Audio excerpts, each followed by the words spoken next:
Welcome to Catnips. I'm your host, Kat, and this show explores food and culture while highlighting local LA restaurants. I come from a multicultural background. My father is Jewish and my mother's Chinese.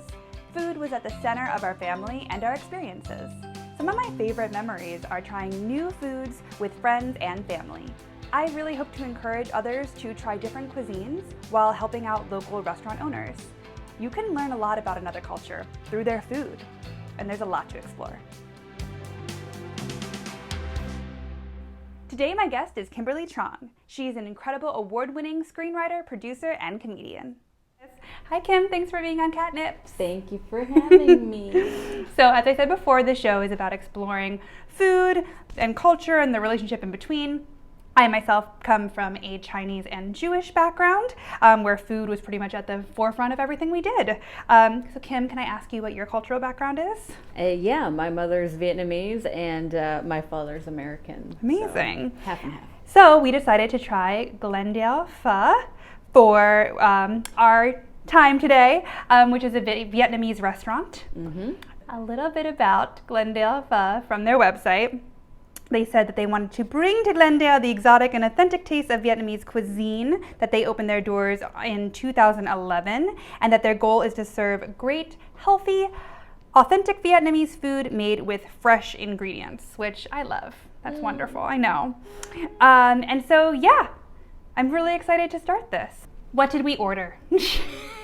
What didn't we order is more of the question. Well, I think in Vietnamese culture, what I love about Vietnamese food is that it's pretty simple. Like, it looks simple on the outside, but the ingredients are great. I mean, it's essentially like a rice or a noodle topped with vegetables and meat. I mean, you really can't go wrong. Love I it. don't think... I mean, what is wrong with that? So I went very basic today in terms of Vietnamese cuisine, and I got a rice bowl topped with marinated beef. Can you show it to the people? Yes, there it is. Amazing. So good. Beautiful. And so I got some pho. This is actually only my second time trying it, so I'm really, I know. It's sad. So I got the kind that is beef and brisket put together. Can you see if you can see it? So it's the raw steak with the cooked brisket. And so it might be, for some people who've never had this kind of food before, it might be a little intimidating to have raw beef. But when it's with soup and we put hot water over it, it cooks to be kind of a very rare steak. Yeah. Do you know anything about like the history of pho? Nope. But all I know is how to make it, and even then, that's questionable.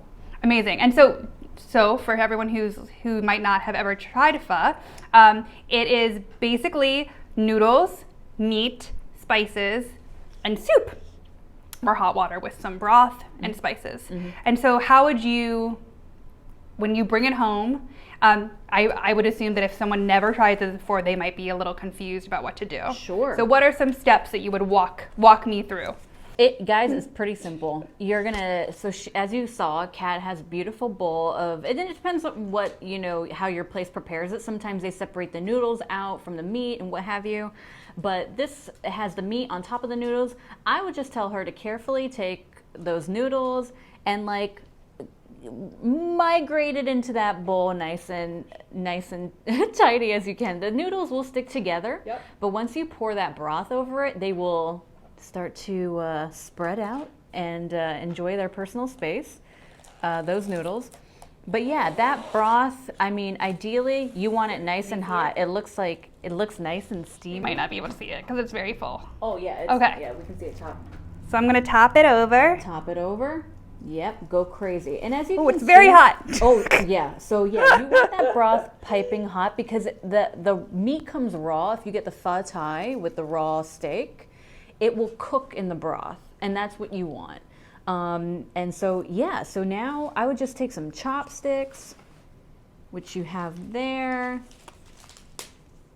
and just start spreading that nice raw meat around so that it cooks in the broth. There you go. Yeah, Immediately, I can smell so many spices. Yeah, you've got aniseed in there, probably ginger. I don't know these people's recipes, but pho usually consists of beef bone. The broth comes from a beef bone, and then the way my mom made it is with aniseed, ginger, a whole onion. She would just toss the entire onion in there, and let it simmer for a long time.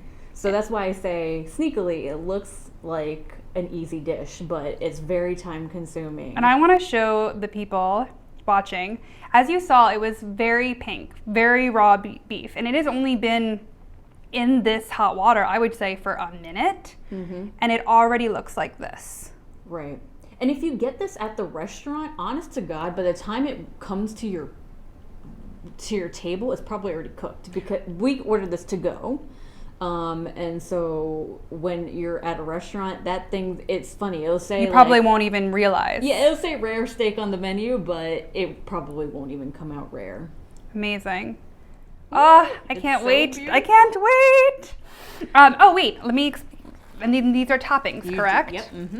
And so we have, what do we have? We have bean sprouts, lemon, and it looks like, what kind anise leaves. Anise leaves. Oh, and some jalapenos. If you like it a little spicy, you can do that. That you can like tear up a bit, just toss it in. And again, like, I think the whole point is just to toss these ingredients in to whatever you want to do. You don't need to put that whole bag in there. Yeah, I'm gonna do like, I don't know, that much. I'm gonna do a jalapeno because I like things spicy. And then you can I'm gonna start with this. It'll usually come with lemon or lime, and you can do a squeeze of that. I grew up, my mom let me do whatever I want with my pho, and I would do like an entire lemon. I'd squeeze like an entire lemon or lime into my pho, but a lot of Vietnamese people don't do that. Just me. Okay, so I'm gonna have my first taste. I'm gonna get a little bit of the beef with the noodles. Oh my. Also, I think you can't be worried about what you look like while you eat this. It's Slurpee food, and that's what makes it so yummy.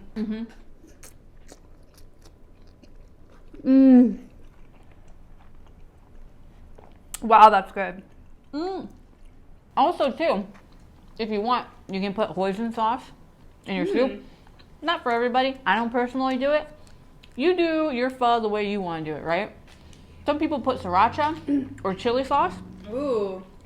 Then you do what you want to do. I usually don't ever put these things in there. In fact, I'm usually very bad, and I put soy sauce in it. I have been shunned by the Vietnamese community officially. There's something about soup, I think, in any culture that's just really comforting. And I did look up a little bit about the history of pho. And apparently it was very popular as a breakfast dish. It is, exactly, yeah. Yeah, because it is hearty enough to get you through the day, but light enough so that you can work and you don't feel like you need to go to bed afterwards. When James and I were in Vietnam, we had pho like 3 times a day.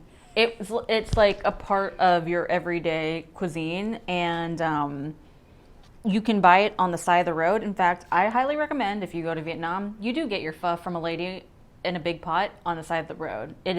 You will have no regrets. So what does your beef taste like? There's definitely sugar, salt, garlic action going on here. I'm gonna guess that there's lemongrass in here.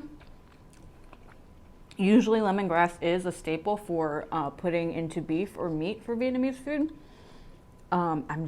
My palate's not very sophisticated. No, it's so great. That's wonderful. And it's topped off with beautiful green onions. There's definitely onions that have been sauteed into the beef. And I feel like there's sesame seed on here. Yeah, there's definitely sesame seed, which I love. I know not everybody's a fan of sesame, but I love sesame. And again, looks basic, but the marinade on this beef is everything. It's so good. If somebody was going to a Vietnamese restaurant for the very first time and they didn't know what to order, would you suggest one of these dishes to start with? Yeah, if you're like a safe person and you like rice, Yeah. You like rice and meat? There's nothing wrong with doing one of their basic rice bowls. Don't ask me how to pronounce it in Vietnamese because I don't know. Also, the other option, if you like rice, you probably like rice noodles. And rice noodles is what comes in the pho. You can also get that as just a bowl without the broth. So you're getting a noodle bowl with meat on top, with usually some veggies and maybe some like sliced egg rolls thrown in there as well. So I would recommend any of those. Pho, I think, is great if you like soup. I can't imagine anyone trying pho and not liking it unless you're vegetarian, but a lot of Vietnamese places even offer a vegetarian option. Yeah. Kim, how would you explain the kind of role that food had for your family growing up? I will always be searching for my mother's recipe for pho, like to the day I die. Like I have a very high bar for pho, and it's really hard to find pho like my mother's. I don't know what it is. I think she had her own spin on pho. However, I came close twice in Vietnam, obviously in Saigon where she grew up, or Ho Chi Minh City as they call it now.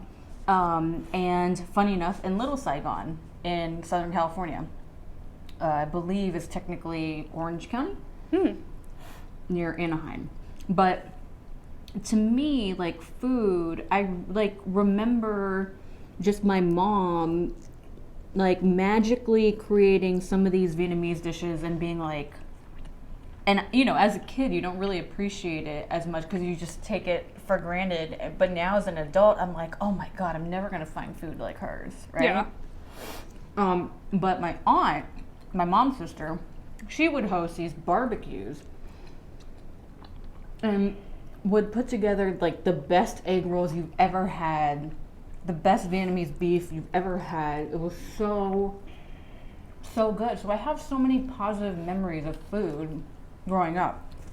I feel like food was such an important part of my family. No matter how busy anyone was, it was a really big deal for my mother in particular that we all sat down and had dinner together. Didn't matter. We could have all been really busy. Both my parents had, 9-to-5 jobs. I was in school, but it didn't matter. We always sat down and had dinner together. And I think it was about food. It was about bringing together the family. It was about a moment of connection. And then also it was about the food itself, too. This is interesting. Did your mom, did your family ever provide you like kids' food? Or did you always eat what the family was eating? Oh, at home, I ate the same thing my parents ate. And I love that. I love them for that. Same. I love it when parents teach. I have a friend right now who's Korean, and she's teaching her kids to eat Korean food from a very young age, so it's not strange to them. Yes, I completely agree. I mean, whatever was on the table was what I was eating. And I didn't really have a choice. It was just what was made. And not saying that things were like forced on me, but like, this is what we're having for dinner. This is what the whole family's eating. It's what you're eating as well. I love that. Yeah. I love that because, like, I don't know, there's only so many macaroni and cheeses and chicken nuggets a kid can have. My godson, again, same woman, he was eating sushi at like 2 years old. And in fact, she just shared a thing on Instagram the other day that he had to do for school, and he had to list his favorite food, and it said sushi. I could cry. I'm like, yes. Do you have a favorite Vietnamese dish? I think pho will always have a special place in my heart because it reminds me of my mother. And it's just like a dish that I feel like you could have it for days. Like you make one pot and you have it for days and it's fantastic. But I mean, I love everything. I love a banh mi. Again, I like a bun bowl, which is the rice noodle bowl with meat or whatever on top. I'll eat meat on top of rice any day, of course. Egg rolls, spring rolls. Again, back in Vietnam, I stopped by some street vendor, some old guy on the side of the busy road who was selling egg rolls on the side of the road, and it was some of the best egg rolls I've ever had in my life. Wow. Speaking of, because you're just talking so much about egg rolls, we did get some egg rolls and spring rolls. Yes. That we could try. Uh-huh. If you can see this. These are the spring rolls that just look so yummy and fresh. Mm-hmm. There's some shrimp on the bottom of those. Mm-hmm. And these are egg rolls, and then there's some sauce. And I'm gonna try a spring roll and an egg roll. So I don't know what this is called. I should. Rice paper? Mm-hmm. Haha, I do know what it's called. Mm-hmm. I really like the texture of rice paper. It might be something that you might need to get used to, or like it might be a strange texture at first. But I really love the texture of rice paper. Oh, so good. It's basically a burrito, a mini burrito. Yeah. So I think usually the peanut sauce would go with the spring rolls, and the fish sauce would go with the egg roll. Mm-hmm. I'm gonna just put a little bit of peanut sauce on my plate. And I'm gonna dip.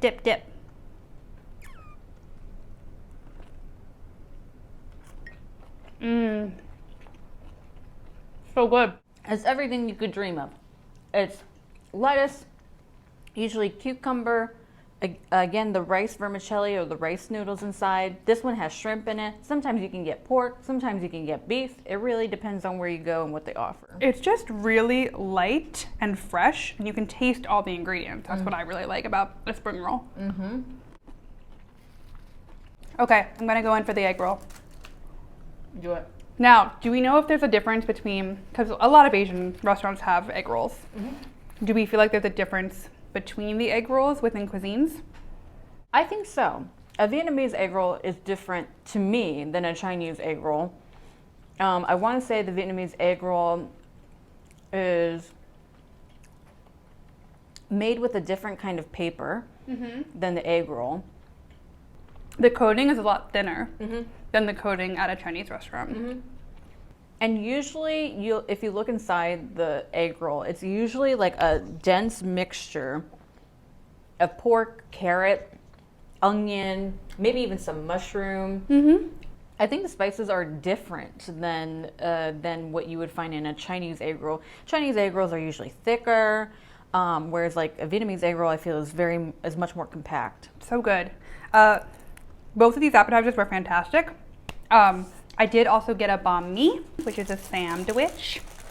Okay, so I'm just gonna cut a little so you guys can see what's inside, but I'll also just show you it as well. I don't know if you can see.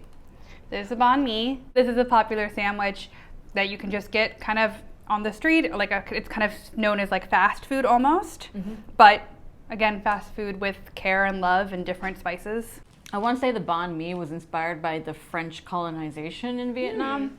It's like the one fun fact I think I know, because obviously the French are known for their breads, their baguettes, their sandwiches, and I don't think Vietnamese people were really screwing around with bread at the time. Right. So I think this is a result of the French influence on Vietnamese culture.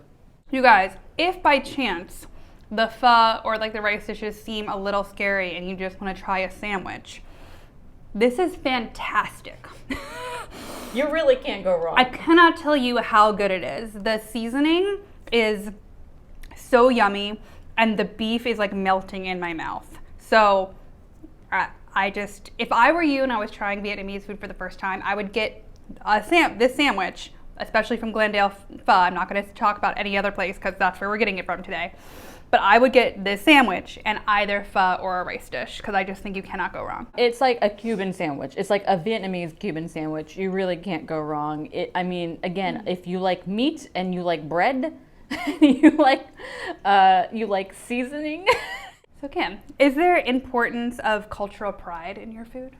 Yeah, I think food is cultural pride in a lot of ways. When I think a lot of people think about their own culture, they often think about the food. I think, like, granted, of course, there's like a richness and a tapestry to all cultures, but food is the unifying thing.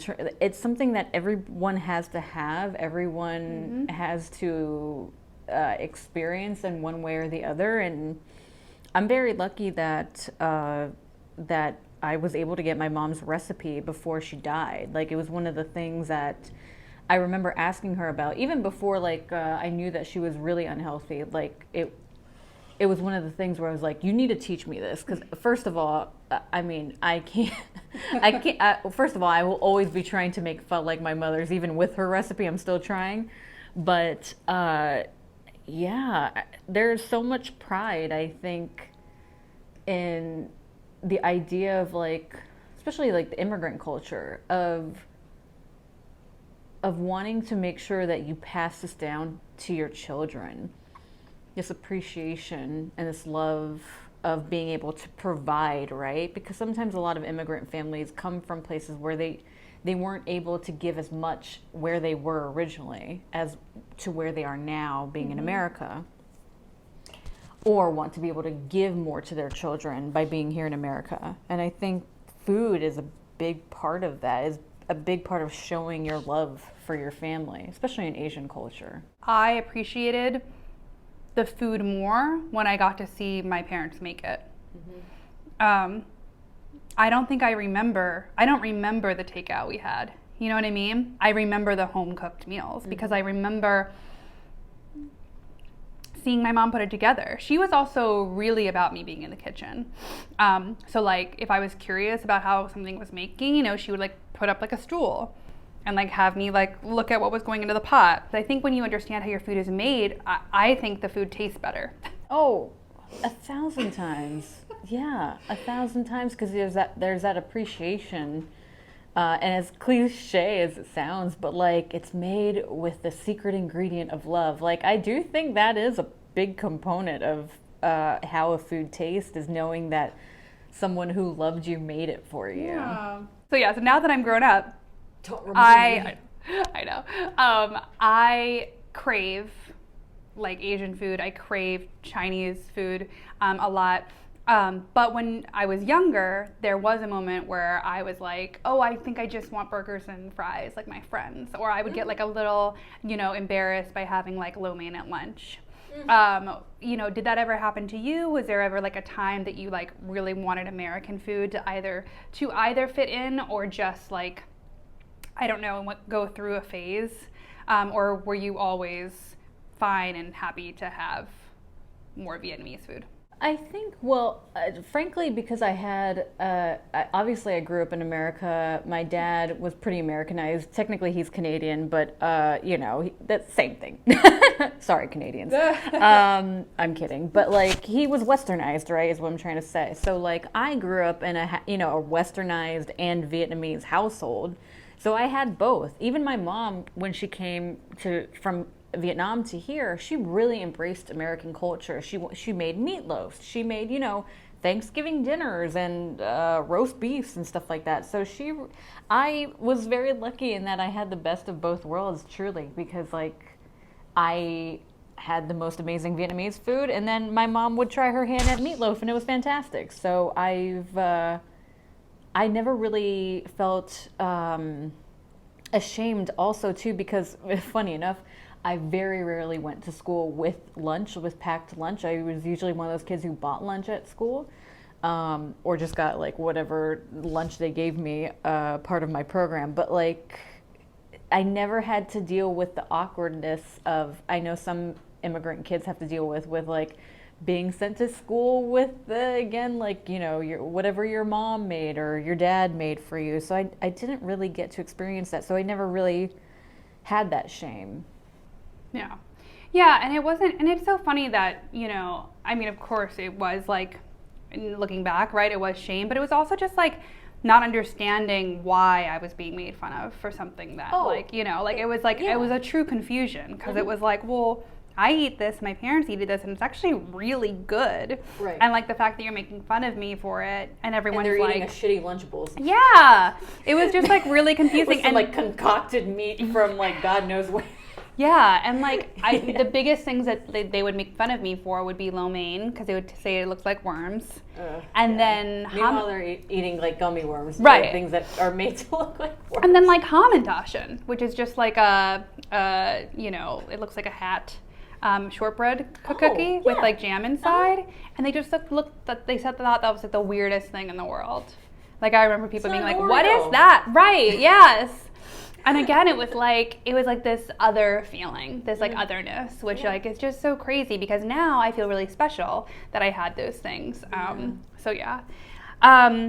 So when you're eating this food, especially, like what is your relationship with this food? Like when you're eating it, is it so comforting? Is it like, oh, these are spices I know and love? Or is it like, oh, like it brings you back to a memory? It's funny, I don't think I'm super conscious of it, whatever it is. I just know that I enjoy it and I love it. And yeah, if I have pho that reminds me of my mother's pho, I'm in like another plane. I am very much enjoying it because I have such a high bar. And high bar is like the wrong word for it, but it's like looking for, it's like looking for the white whale. Like, am I ever going to find this thing? Like, my mother, you know, it was my mother. If it's not made by my mother, am I ever going to find it? Like, you know, but I don't know. It's something where it's just good, you know? Yeah. Like, the food is just good. And of course, it's going to remind me of my childhood and my family. But at the end of the frickin' day, it's just fantastic food that I will eat no matter what. Yeah, and back to kind of the cultural pride of it. When I have great food, I always want to share it. And yes, it's a bonus if it's Asian food, honestly, because I get to maybe show someone that hasn't tasted it and get to show someone something new. But when I just have great food, I want to share it. I don't know, I feel like friends don't let friends eat shitty food. Like, right. Like there's kind of no choice anymore. Like there's no reason to have shitty food. No. There's so many great restaurants, and yes, sometimes it is hard to find, or you take someone who might know about a restaurant and you ask them like, hey, I want to try something new. What's your favorite restaurant? Right. You know, if you trust them as a friend, they're not going to make you have shitty food. No. Like, it's just not true. And you might not like one dish, you try another one. I will say, especially with this menu, yes, there are some big dishes like pho, like the rice, but there's also these smaller dishes that you could just try a little bit of, or do it like family style and try a little bit here and there and just enjoy the different spices. Go experience these foods. Like, I am ashamed to admit that last year was the first time I have tried Ethiopian food. And now I can't, and then of course the pandemic happened, and I'm like, when am I ever going to have Ethiopian food ever again?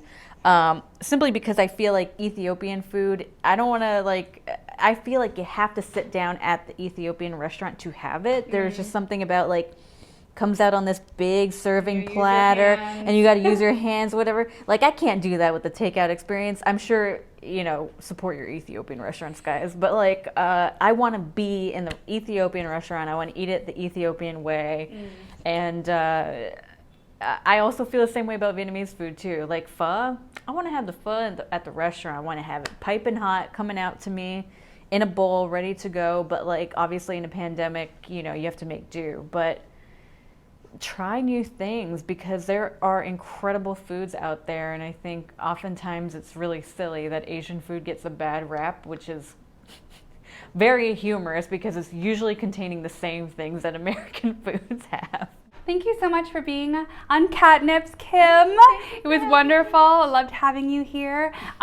If you guys are interested in having a little bit about what we tried, please go to Glendale Pho.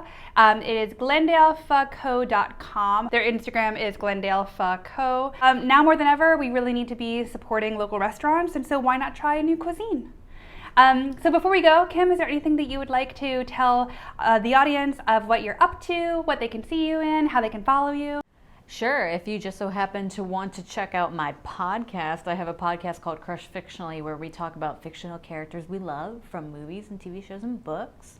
And check it out at Crush Fictionally on Twitter and on Instagram, or you can follow me on either of those platforms too. I'm at Kim True. That's TRU. And if you are at Glendale Pho Company, check out the Vietnamese coffee, iced Vietnamese coffee. It'll change your life. If you love coffee, have Vietnamese coffee. I also had the Thai tea, which is very good as well. I mean, it's so good.